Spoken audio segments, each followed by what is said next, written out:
policies that have been wrongly enjoined on a nationwide basis.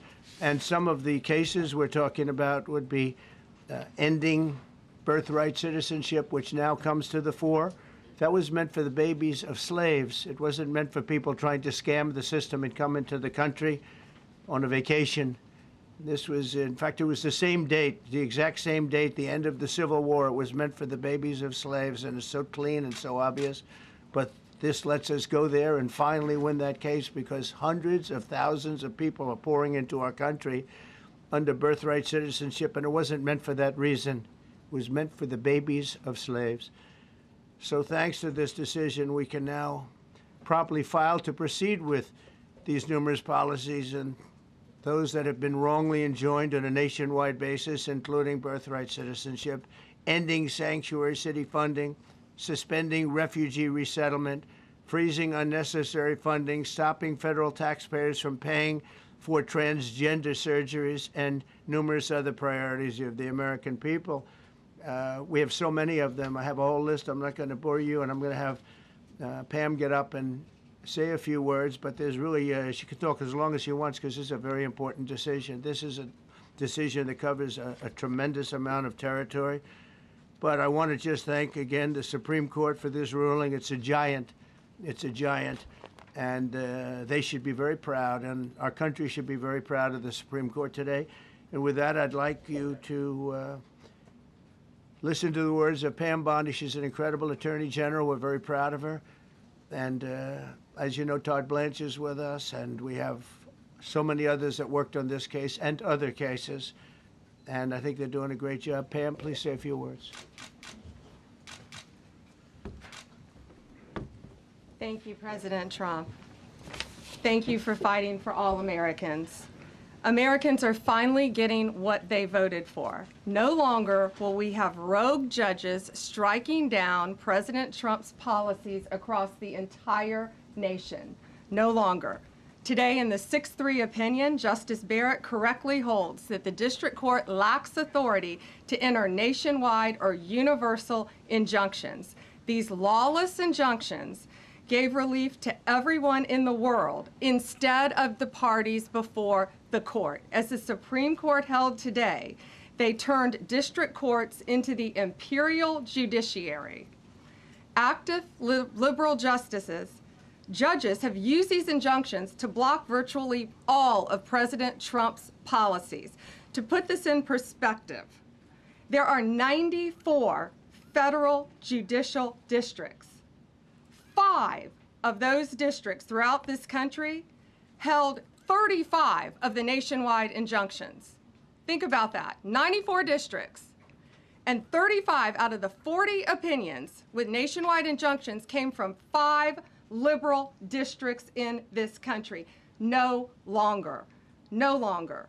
These injunctions have blocked our policies, from tariffs to military readiness to immigration to foreign affairs, fraud, abuse, and many other issues.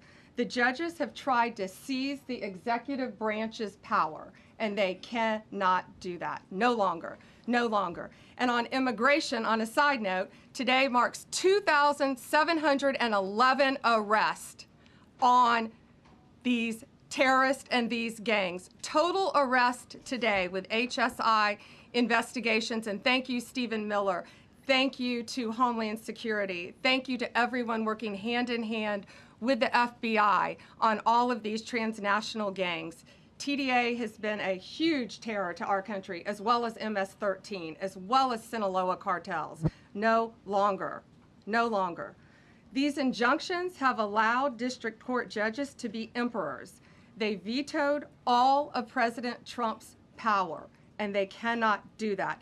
This has been a bipartisan problem that has lasted 5 presidential terms, 5 different presidents, and it has ended today. We will continue to fight for President Trump's policies. I want to thank the Office of White House Counsel, Dave Warrington. You and your staff have been incredible. Our Solicitor General's office, John Sauer, Sarah Harris, and Todd Blanche and Emil Bovey. Todd's going to say a few words because we've had another major ruling today on transgender books and some other great wins that we've had. But no longer will they have this power in our country. It is the president's authority under his executive branch to do everything to fight for the American people, and he will continue to do that. That's why he was overwhelmingly elected. Thank you. Thank you. Today's a great day for the rule of law. It's a great day for the Justice Department, and it's one that's been a long time coming, and one that every American should have been waiting for with bated breath. And so I echo what the President said and Attorney General Bondi, that the Supreme Court did a great thing today, not only for this administration, but for every American in this country. If not for the injunctions case, we would be here talking about another great decision that came down today, the trans books case, which restores parents' rights to decide their child's education. Seems like a basic idea, but it took the Supreme Court to set the record straight, and we thank them for that. And now that ruling allows parents to opt out of dangerous trans ideology and make the decisions for their children that they believe is correct. And so we thank the Supreme Court for that. There's been multiple decisions over the past several weeks that just show why this nationwide injunction ban had to happen. For example, what I mean by that is local district court judges issuing decisions that are clearly contrary to law just because they don't like the policy of President Trump. And when it gets to the Supreme Court has to correct it. But that takes time. The Attorney General thanked our lawyers, and I'll do it again. Our lawyers are working 24 hours a day, 7 days a week to fight these injunctions and to emergency appeals, emergency stays, going back to the district court judge, asking them to change their view. And so their hard work is really paying off today, but over the past few weeks. We had a stay of an order that prevented DHS from moving aliens to a third country. We had a stay of an order that stopped the Department of Defense from implementing military readiness, the EO that President Trump signed. We had another stay of an order forcing reinstatement of fired executive branch employees, entirely within the President in Article 2, his right to do. We had a stay of, as you all know, of numerous DOJ cases. And again, every one of those stays requires a tremendous amount of work and effort by the lawyers and the parties involved, and they should be doing other work. They should be doing the work that the President and this administration demands and has a right to demand, and not fighting these local judges who don't make decisions based on the law. They make decisions because they just simply don't agree with the administration's decision about a policy, and that's wrong. Thank you. Any questions? Yes, for Pam, please. Go ahead. Sure. Thank you, Madam Attorney General. So as you know, the Supreme Court did not rule on the underlying constitutionality of the President's birthright citizenship order. So what is the plan now? Are you going to try to implement the EO just in states where there isn't a legal challenge? Yes, so birthright citizenship will be decided in October in the next session by the Supreme Court, unless it comes down in the next few minutes. I guess it could come down. I think they're still deliberating right now on some cases. As you heard, we just got transgender books, which is a huge win. But most likely, that will be decided in October in the next session. However, it indirectly impacts us because, as you correctly pointed out, if there's a birthright citizenship case in Oregon, it will only affect the plaintiff in Oregon, not the entire country. So yes, it's indirectly, but that's pending litigation, and we're waiting on that in the next term. And how concerned are you that the Supreme Court will come back and determine that the executive order is unconstitutional? Oh, we're very confident in the Supreme Court. But again, it's pending litigation, and that will directly be determined in October, but it indirectly impacts every case in this country, and we're thrilled with their decision today. Peter. Madam Attorney General, thank you for being here to take our questions. A couple questions to the both of you. The EO had a 30-day grace period before it goes into effect. Is there any thought about trying to make it effective immediately within that period of time? We're going to follow the law. We're going to make those decisions, and we're going to do what's right in the bounds of the law. And then the DOJ didn't ask the justices to rule on the merits of the birthright citizenship ban. Just for explanation purposes, why? Sure, because that's going to come down in October in the separate. This was huge because it's indirectly impacted today. As I said, it's now case by case. Let me reiterate, of the 35 of the 40 nationwide injunctions filed against this president, against his executive authority as President of the United States, 35 of them came from Maryland, D.C., Massachusetts, California, Washington. I mean, that's crazy. These 5 districts. So yes, it indirectly impacts us. It will be a separate decision in October. Next question. Thank you, Mr. President. A question for you, sir. Do you believe this ends the power of the lower court judges to stop your agenda? Do you see this as a full green light for your agenda going forward? Well, you'd have to really speak to the lawyers about that. But this is really also a decision based on common sense. It didn't work the other way. It was a disaster where somebody from a certain location in a very liberal state or a liberal judge or a liberal group of judges could tie up a whole country for years because their decision would sometimes take years to overturn. We've overturned many of the decisions, but it would take years to do it. And we have to act quickly when it comes to illegal immigration. We have murderers, killers, we have drug dealers, we have what they've allowed to come into our country should never be forgotten. It should never be forgotten what they've done to our country. And we have to be able to act very quickly, and we're going to do that. Thank you. Justice Amy Coney Barrett, sir, I know that you praised her and her opinion here in this case. She has taken some heat, though, from some of your supporters who have labeled her weak, a squishy, a rattled law professor. What is your take on that? I don't know about that. I just have great respect for her. I always have. And her decision was brilliantly written today.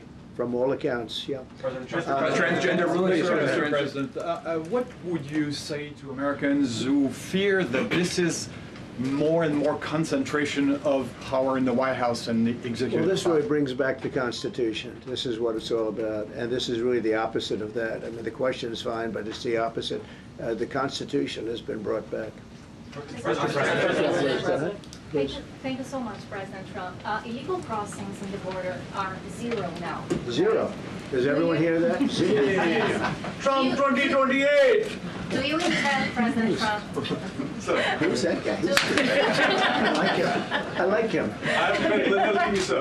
He's working the cameras. With this new reality, President Trump, in the border, do you intend to engage personally with leaders from South America, not only Central America, sure, in order to tackle this situation in a different way, and if you have a perspective of meeting some presidents from South America, as Brazil, for example? Well, you should, as an example, not South America, but NATO over the weekend. Yeah. They have great respect for our country now. They did things that nobody thought was possible. They took funding from 2% to 5%. Nobody thought they'd ever pay the 2%, and now they're paying the 5%. It's over $1 trillion more a year. Think of that, $1 trillion. Nobody thought that could happen. That's a different group of people, different countries. But we get along with a lot of countries. We are respected again. Our country, the U.S., is respected again. Was not respected 6 months ago, I can tell you. We asked about the big beautiful. Yeah, go ahead, please. Yeah, Mr. President, you have a deadline coming up on trade in 2 weeks. Which countries, if what? any, on trade, on tariffs, Yeah. sir, which countries, if any, are close to agreements with the administration? Well, that's an interesting question. We've made a deal with China. We've made a deal with probably 4 or 5 different countries. With the UK, it was a great deal for both. And we're in the process of making some others. But ultimately, in fact, Scott is here. And Howard Lutnick, these 2 guys have been doing an incredible job. And the people that work with them have been doing an incredible job. But, you know, we have 200 countries. You could say 200 countries plus. We can't do that. So at a certain point over the next week and a half or so, or maybe before, we're going to send out a letter. We talked to many of the countries, and we're just going to tell them what they have to pay to do business in the United States. And it's going to go very quickly. But some of the bigger countries, so India, I think we're going to reach a deal where we have the right to go in and trade. Right now it's restricted. You can't walk in there. You can't even think about it. We're looking to get a full trade barrier dropping, which is unthinkable, and I'm not sure that that's going to happen, but as of this moment, we've agreed to that, go into Indian trade. We're going to be trading in China. That's going to come a little bit down the road, but we're going to be trading in China. We have a lot of great things going, and we're getting along with countries, but some will be disappointed because they're going to have to pay tariffs. And we've taken in already hundreds of billions of dollars in tariffs. No inflation. The only problem we have is we have a Fed guy that doesn't understand what's happening, and it would be great if he'd lower the rate because we'd be able to borrow a lot cheaper. Yeah, go ahead, please. A question on trade. Why don't we keep it on this subject? This is such a big subject. You know what? Trade is so big, but this, I don't know, in a certain way, this might be bigger than trade. I think this is bigger than trade. Yes, please, go ahead. I was wondering, though, if you could... Go ahead. Sir, on the transgender ruling, the Supreme Court ruling that parents with religious objections can pull their kids out of public school lessons that use LGBTQ materials. Pam brought it up. Your reaction to that ruling today, sir? I think the ruling was a great ruling, and I think it's a great ruling for parents. It's really a ruling for parents. They lost control of the schools. They lost control of their child. And this is a tremendous victory for parents. And I'm not surprised by it, but I am surprised that it went this far. It took us to bring life back to normal. So it's wonderful. It's parental. And I kept saying, we will give you back your parental rights. They were taken away, and this is a tremendous victory for parents. Yeah. Mr. President, if you look at the back at the last week, it's been extraordinary in terms of the action in the Middle East. You were at The Hague. I'm wondering hell now. of a week, hasn't it? I'm wondering now if you believe been that some Iran. week. I'm wondering now, sir, if you believe that Iran has given up its long history of ambitions with nuclear weapons, or what you would like to see from them to prove that they do, and what type of meetings is your administration looking for next week with Iran? So Iran wants to meet. As you know, their sites were obliterated. They're very evil nuclear sites. They were, now has been proven. We had some fake news for a little while. The same people that covered the Hunter Biden laptop was from Russia. The same people that did 3 or 4 other Russia hoax. But on their ambition. No, wait, just listen. They came up with something that delayed the credit that our great pilots and these great what talent that was, and they hit it right down in the spot. 52,000 feet. Think of this dark, no moon, you couldn't see a thing, and they hit the refrigerator door, as they say. That's the size of a target, and overwhelmingly, and it's amazing what was done. We're the only ones that could have done it, and we took out the 2 of the other sites also. In addition to that, we finished them off. That was a very evil intention. I believe that, and again, time will tell, but I don't believe that they're going to go back into nuclear anytime soon. They spent over $1 trillion on nuclear, and they never got it together. And nothing was moved from the site, by the way. To do that is very dangerous. It's very, very heavy material.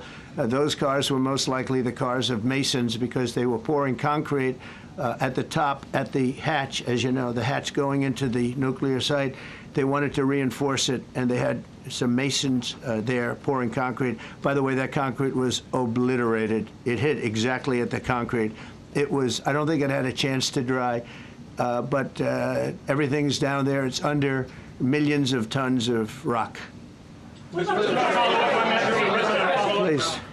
Yes. Your administration has said that El Salvador is one of the safest countries in the hemisphere. So why haven't you yet canceled temporary protective status for that country? Was it part of the deal? Well, we'll take a look. President? We've had a great relationship with El Salvador. They have a fantastic leader. They built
sus vacaciones.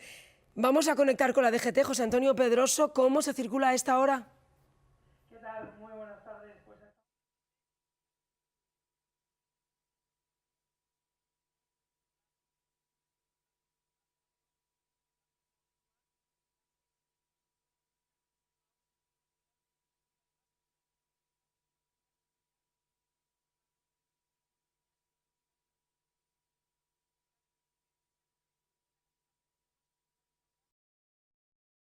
Powers and why the people of the United States elected him. I just might add one thing, and you know, they used birthright citizenship, some of the worst people, some of the cartels, to get people into our country, just so you know. And again, I say, if you look at the end of the Civil War, the 1800s, it was a very turbulent time. If you take the end day, was it 1869 or whatever, but you take that exact day, that's when the case was filed.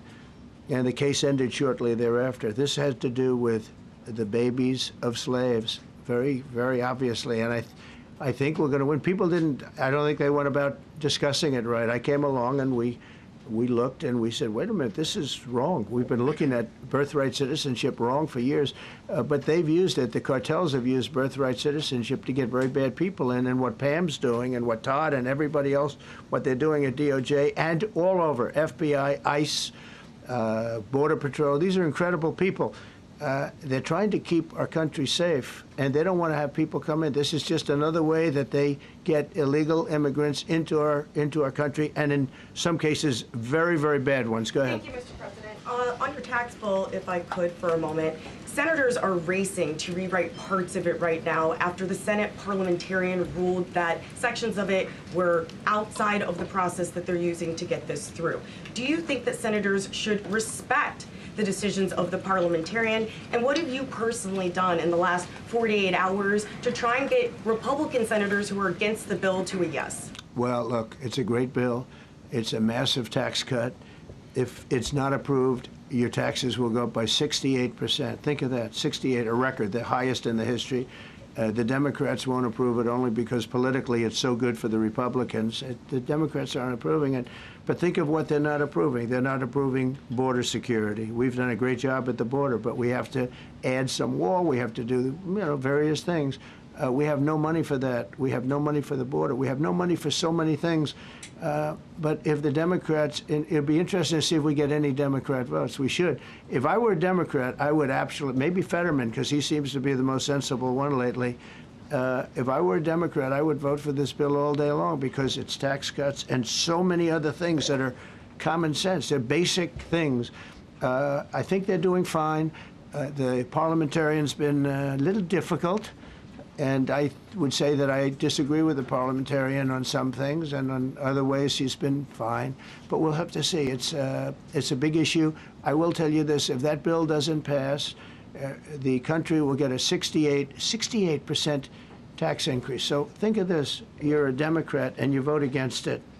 That means you're voting in favor, because essentially you're voting in favor of the largest tax hike in the history of our country. And you can't do that. In addition, we're cutting costs by $1.7 trillion, and it won't affect anybody. It's just fraud, waste, and abuse. Mr. President, a leading global economist just did a 180 and says your tariff plan, you may have outsmarted everybody with it. What is your message? I love this. I love this question. This is the favorite. This is the best question I've ever been asked, because I've been going through abuse for years on this. Because, as you know, we're taking in hundreds of billions of dollars, no inflation whatsoever. But, Mr. President, what is your message to critics who think your tariff plan will cause a recession? I think they should go back to business school. It's so obvious. It's so obvious. I mean, we're taking in billions and billions of dollars from China and a lot of other countries. We took in, I had a call from somebody in the House and a high official. Sir, we have a problem. We don't know what to do. The books are a mess. I said, what do you mean by the books? The books, the money coming in. It's so terrible. I figured, oh boy, what's this? I don't like this question. I said, so what seems? There's so much money coming in, and there must be some kind of an accounting mistake, because we have hundreds of billions of dollars more money than we thought. I said, do me a favor, go check call me back. You have to call me back. check the tariff column. Calls me back 2 hours later, says, you're right. We took in $88 billion in tariffs. They have so much money coming in. But more important than the money coming in, we have companies coming in, factories coming in, auto plants being built. AI is being built here instead of being built all over Europe and Asia. We have all of it. We have over $15 trillion, just about, Scott. I think we're right about that number. We went to Saudi Arabia. We went to Qatar. We went to UAE. Very smart people, very smart leaders, great leaders. And we took in $5.1 trillion just there. Without the tariffs, I mean, they also liked a thing called November 5th, November 6th, and November 7th. That was a very good little period of time. It's called the presidential election. You know, you used to have one-day election. Now you have it go over it. But even if you just took that little period, because it was pretty obvious it was going to be a landslide. And they like that, but they love the tariffs. I had Texas Instruments come in the other day, big company, and he said, we're putting in $60 billion into new plants and new equipment, new everything. Sir, you're going to keep the tariffs, aren't you? Because if I ever took the tariffs off, and we are going to absolutely keep it. And they're worried that somebody that, like this communist from New York, someday gets elected. I can't believe that's happening. That's a terrible thing for our country, by the way. He's a communist. We're going to go to a communistic state. That's so bad for New York. But the rest of the country is revolting against it. But if somebody got elected, they're afraid that if this was taken off, well, we're going to guarantee it's never going to be taken off. And again, we're taking in think of this, hundreds of billions of dollars. And they were all confused because they've never seen this before. You know, it's always the other way. We don't have enough money. So much money is coming in at levels that nobody's ever seen. But most importantly, we have factories being built, car plants being built, companies moving to our country like never before. If you look at 15 trillion, and that's only in a few months. You know, I haven't been here that long. Presidents, like the last one, was a disaster. He's the worst president in the history of our country, by the way. What he did on our border can never, ever be forgotten. To me, that's the worst of all the things. And he's done some terrible things, grossly incompetent. Nobody knew it was him, because I don't think it was him. I think it was whoever was controlling the auto pen. But our country is doing great. And those leaders and other leaders, I just left, as you know, a large group of the most highly respected people. And that includes big countries. When you look at Germany and France and Spain, although Spain didn't come through, but they will. By the way, guaranteed they will. That was the only country that sort of tried to hold back on putting up the money. But just so you know, they said, it's unbelievable what's happened to the USA. You were a dead country. We didn't respect the country, the leader. You were dead as a doornail. One said to me, you went from being a dead country, you are right now the hottest country anywhere in the world. The whole world is talking about the USA, and everybody wants a part of it, and they're pouring into our country, and you're going to see those numbers. Thank you for that question.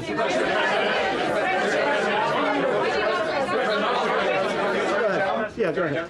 Thank you, Mr. President. I have a question about trade. Secretary Bessent has said that he hopes tariff deals with major partners will be done by Labor Day.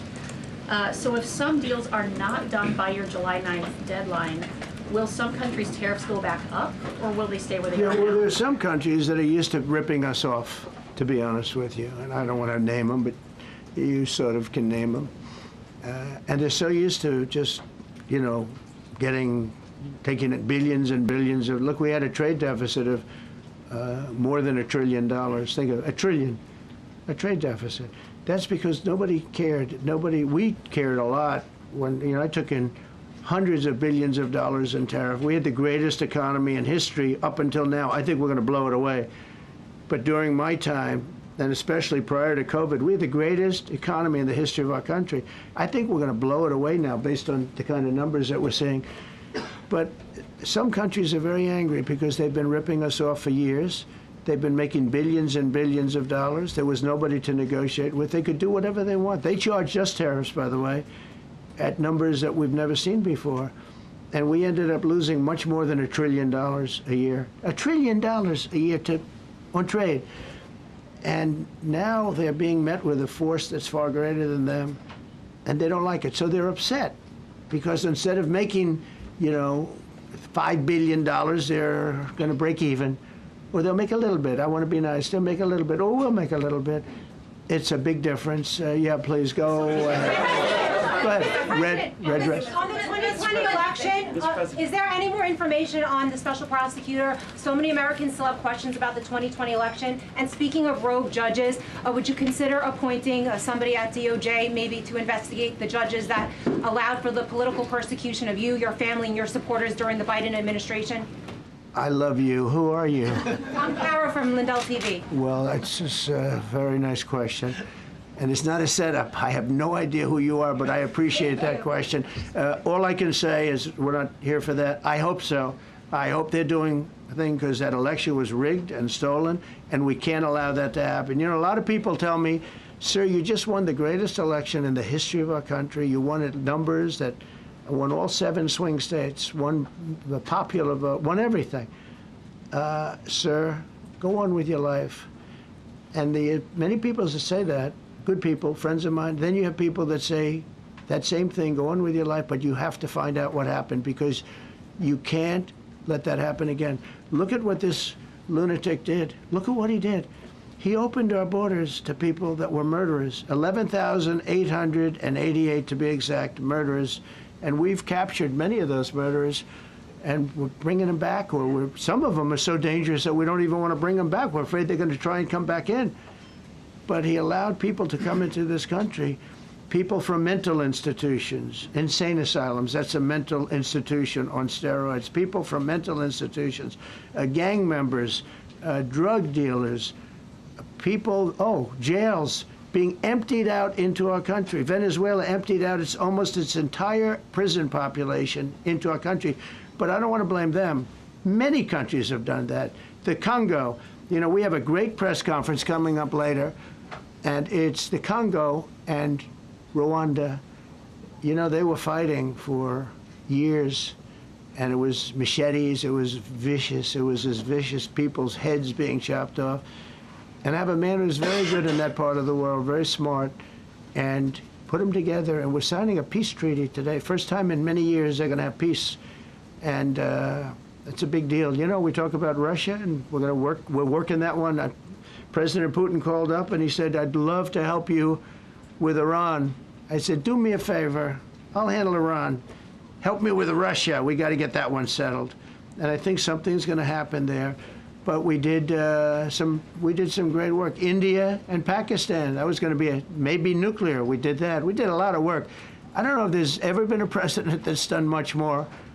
Serbia, Kosovo was going to go at it. Going to be a big war. I said, you go at it. There's no trade with the United States. They said, well, maybe we won't go at it. That's what happened with India and Pakistan. I was negotiating with both of them, and I said to Scott, I said to Howard, cancel all deals with India and Pakistan. They're not trading with us because they're in a war. They called back, what do we do? I said, look, you want to have trade with the United States, it's great. But you want to go and start using nuclear weapons on each other? We're not going to allow that. And they both agreed. Both have great leaders. They both agreed not to do it. So we did a lot, but I appreciate that question.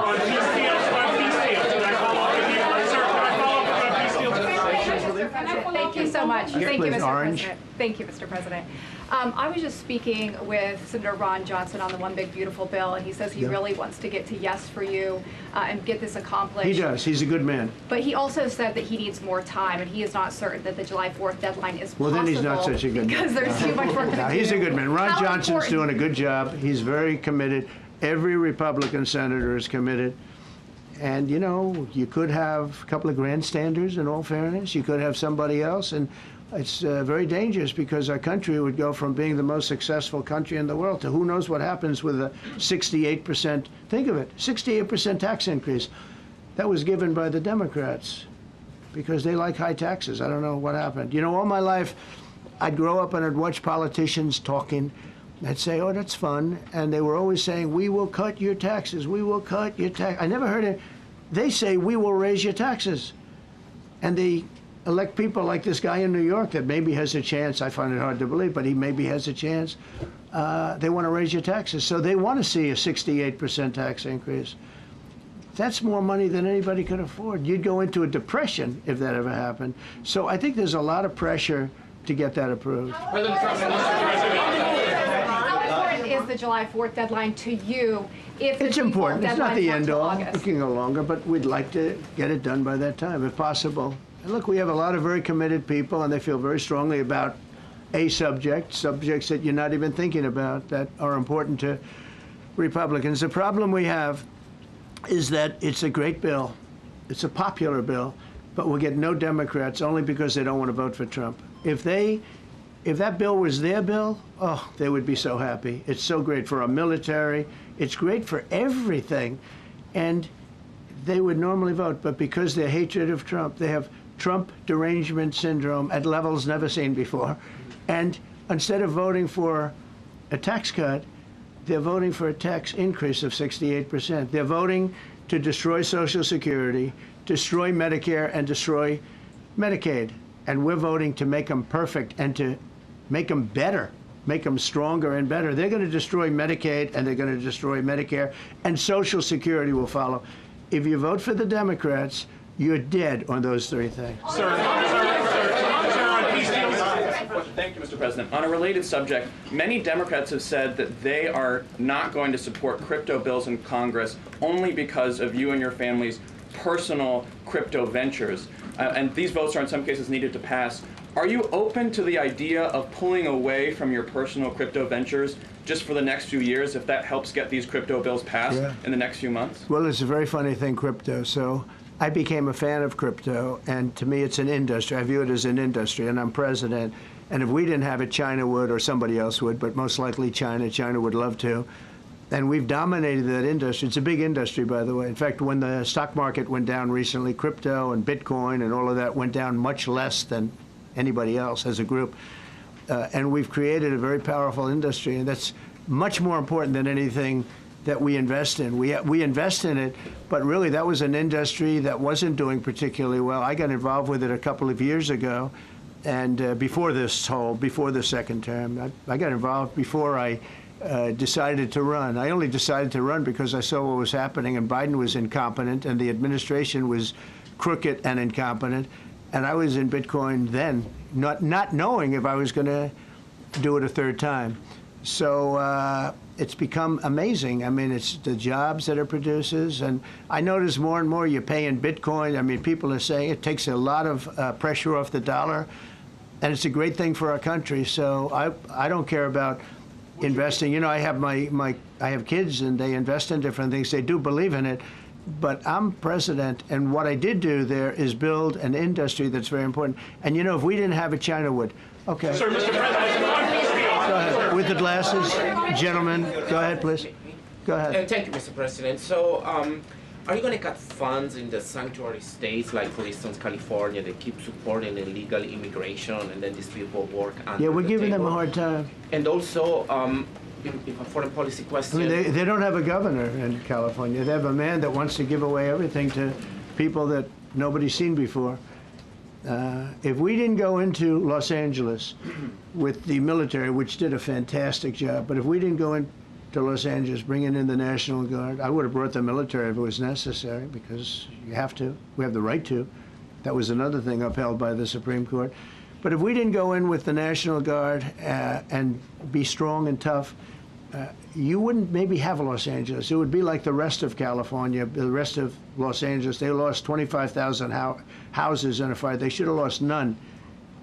You know, I sent the water down. I had to break into their water supply because they just refused to do it. They're crazy. There's something wrong with them. They have plenty of water. They don't have droughts or anything. They have plenty. We let it come down from the Pacific Northwest. They routed all the water out into the Pacific Ocean for environmental reasons, okay? And now you have 25,000 houses, none of which would have burned down if you had the water. They didn't have water. They didn't have water for the fire pumps. They didn't have water in the sprinkler systems that people put in. So the answer is we're going to work with governors. We're going to work with radical left Democrats and Democrats, and we're going to make it good for everybody. We'll have to stop the crime in those, in the case of the cities, I think I can say just about all cities with heavy crime are run by Democrats. Go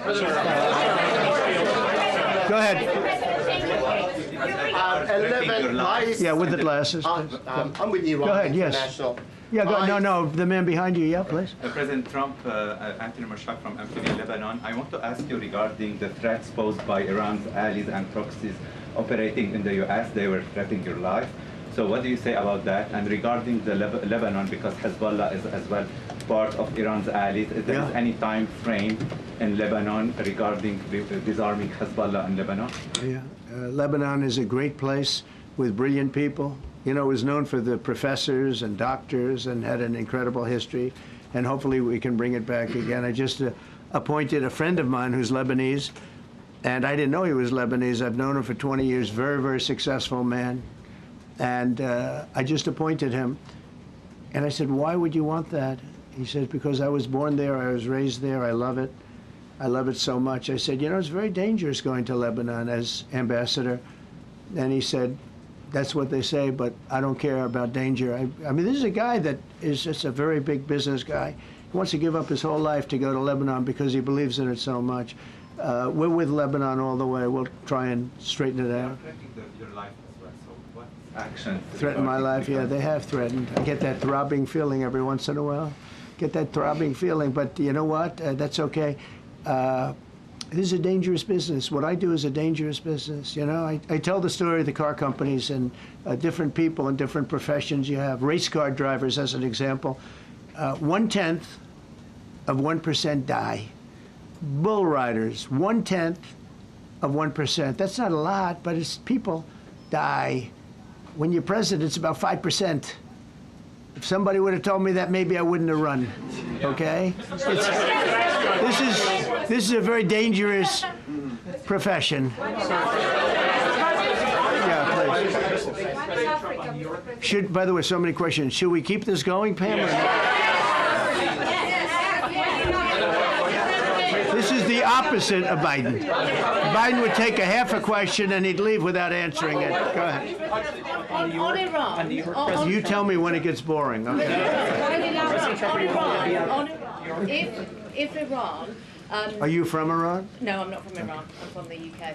But if the intelligence reports conclude that Iran can enrich uranium to a level that concerns you, would you consider bombing the country again? Without question, absolutely. And have you had any conversations? Turned out to be unbelievable.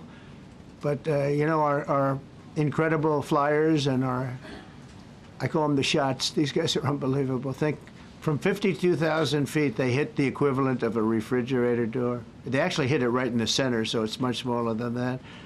And just bomb after bomb going deeper, deeper, blowing up. Incredible, incredible thing. I don't know if you heard the general, he was very impressive. Raisin Cane.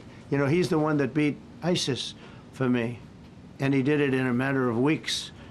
And I was told it was going to take 4 or 5 years. And when I got this job, I always said, if I get this job, I'm going to put that guy as the head of the Joint Chiefs of Staff. And Dan Kane, and he, when I heard his name was Raisin, his nickname is Raisin Cane. I said, you got to be kidding. So I liked him right from the beginning, but he knocked out ISIS in a time that nobody ever thought possible. And when this attack was completed and so successful, I said, now I know how you knocked out ISIS so quickly. But we have the best people, we have the best equipment in the world. You know, I rebuilt the military during my 4 years, during my other term. We have the best equipment in the world. The problem is we gave away, you know, a lot of it, but small, relatively speaking. We gave a lot of it away to Afghanistan. Shouldn't have happened. That just shows how incompetent they were. They gave all that equipment away, billions and billions of dollars worth. Shouldn't have happened, but that was small compared to what we have. Now we have a great military with great people. Okay. Yeah, please. Mr. President, congratulations. A couple of very different questions. One is Rwanda, 1994. As you grew up in New York, we all knew how horrific those attacks were. Congratulations on that treaty. There are talks that perhaps... That's going to take place today at 3 o'clock in the Oval Office. We're going to have a signing with Rwanda and the Congo. I have a follow-up. So I'm a little out of my league in that one because I didn't know too much about it. I knew one thing. They were going at it for many years and with machetes. It is one of the worst wars that anyone's ever seen. And I just happened to have somebody that was able to get it settled. I mean, just a brilliant person who is very comfortable in that part of the world. It's a very dangerous part of the world. I said, are you uncomfortable there? People are being killed. School children are being raided and killed. and I don't even want to say how, but as viciously as I've ever heard. Are you uncomfortable? No, that's the part of the world that I know. Very comfortable. Was able to get them together and sell it. And not only that, we're getting for the United States a lot of the mineral rights from the Congo as part of it. They're so honored to be here. They never thought they'd be coming to, look, this is a very tough part of the world. They never thought, they were just telling me, they never thought they'd ever be coming to the White House, and they're so honored. And so we're going to give them a great big reception. But that's after many years of fighting. It's a great thing. That's at 3 o'clock, I believe. Sir, are you concerned at all about secret nuclear sites in Iran? You talk about maybe just secret nuclear site? Yes, that there might be some Not really. Can I tell you? They're exhausted.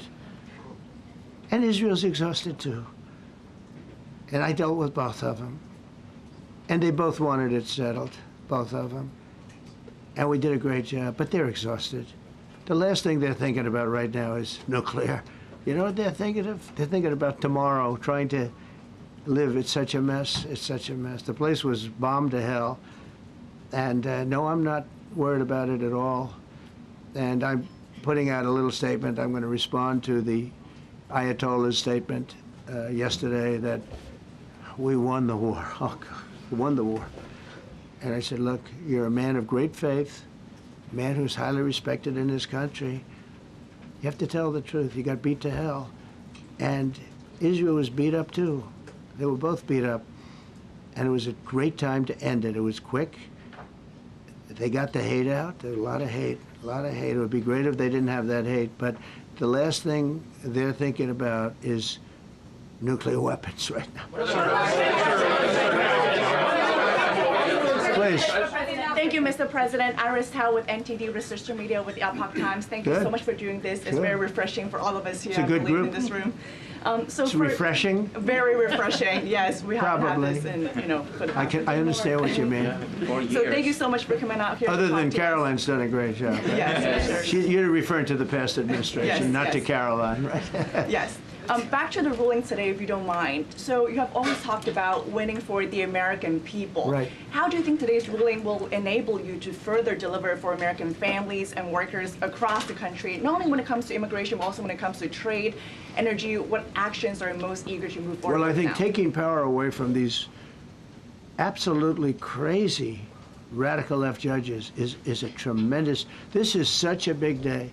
This is such a big day. It's like, it's sort of sad because we're doing the signing at 3 o'clock, and this may very well dominate the signing of a big war that was going on and really affecting the continent of, think of it, the entire continent of Africa was being affected. And we're settling that war today, and this will probably be a headline. But this is a very big moment, and it gives power back to people that should have it, including Congress, including the presidency. And it only takes bad power away from judges. It really doesn't take power. It takes bad power, sick power, and unfair power. And it's really going to be, this is a very monumental decision. Yeah, please. Yes, President, thank you very much. On July 9th, is that July 9th date set for tariffs to snap No. back? Or could there be a... We can do whatever we want. We could extend it. We could make it shorter. I'd like to make it shorter. I'd like to just send letters out to everybody. Congratulations, you're paying 25%. He doesn't want. He's a much nicer person than I am. Go ahead. Did you finish it up? Were you considering for the Federal Reserve then? And are you speeding up that process? I see Secretary. Oh, he's terrible. He's terrible. I mean, I have a list of things. We're like 38 on the list. We pay, Cameroon and different places are paying the same as us. Because, you have somebody sets a rate at 4% or 4.5%. It's hard to go out and say we should be paying 1% when you have your so-called experts doing it. And the sad part is, as per the question that you asked about tariffs, we've had the tariffs and we have less inflation than we had before. What we have is a hell of a lot more money, a hell of a lot more income, and we shouldn't be paying a rate like that. In other words, when we pay a rate, I'll tell you, each point is the equivalent of $300 billion. So if we had it down 3 points, because I think we should be at 1, you have Switzerland is at 0.25. In other words, 25% of 1%. And they're the number 1 right now. But we should be the number 1. And soon you're going to have, I think, you're going to have where the people will pay will pay, like we had a few years ago, where you put up money, you loan money, and I mean, you actually, instead of paying, you get paid. I love that. I don't know if it's any good, but I love it, where you put up money and you get paid. But we should be in a category, so we should be at the top of the list, not toward the bottom of the list. But we have a man who's not a smart man, and he probably has Trump derangement syndrome. And he's just not a smart person. What he's doing, though, he's hurting us for years to come. Because if we borrow money at 2 points higher than we should be paying, that's $600 billion. Wouldn't you say those numbers are about right, Scott? So it's 2 points would be about 600, actually more than that, but about $600 billion. All because the guy doesn't want to lower the rates. He is doing the service, a very disservice. And then he goes up and talks about, I'd like to see costs come down. You know, he gets up and he does his little thing for 5 minutes, and he goes out and he goes back to the beach. He goes, I'd like to see costs come down. Well, he could lower the interest cost by $900 billion a year. All he has to do is lower rates. And everybody's saying, I was watching some of the business shows today, and they're saying, you know, Trump's right. He should really be cutting. The country's doing well. We have no inflation. Now, despite him, we're doing great. But if we got the rates down, we would be a rocket ship. So I think that'll be it. And I just want to thank everybody. This is a really big day. We've had a big week. You know, we've had a big week. We've had a lot of victories this week. NATO was a tremendous victory. The war was a tremendous. Look, we were talking about this for 30 years, about Iran being nuclear. And all I said is it will not be nuclear, and it's not going to be nuclear. And you know, I want to give credit to a lot of people, and most importantly to our great military. Boy, they put out that fire. Once that happened, once those bombs got dropped, that war was over. That war was over. But I just want to compliment them. Incredible. The general and all of his generals. Pete Hegseth was great. They were all. And now I want to compliment Pam. A lot of genius went into this. You know, people, if you don't say it exactly right, if the Supreme Court doesn't get it because it's incorrectly spoken about, and that happens. A lot of cases are lost because they don't say the right words. But I want to correct. She's going to go down as a great attorney general. I may change my mind about that. I don't know. Maybe someday I'll have call and say I was only kidding. She's going to go down as a great attorney general. This was a tremendous win, and we've had tremendous wins, but this was a tremendous win today. So I just want to congratulate you and Todd and your whole staff. Very brilliant people, and we can't forget John Sauer. That's right. Who is with. There's a medical emergency within his family, so he's taking care of that, and we said absolutely. So I just want to thank everybody very much. Thank you. Jeff Bezos on his wedding weekend. Thank you, Mr. President. Thank you, sir.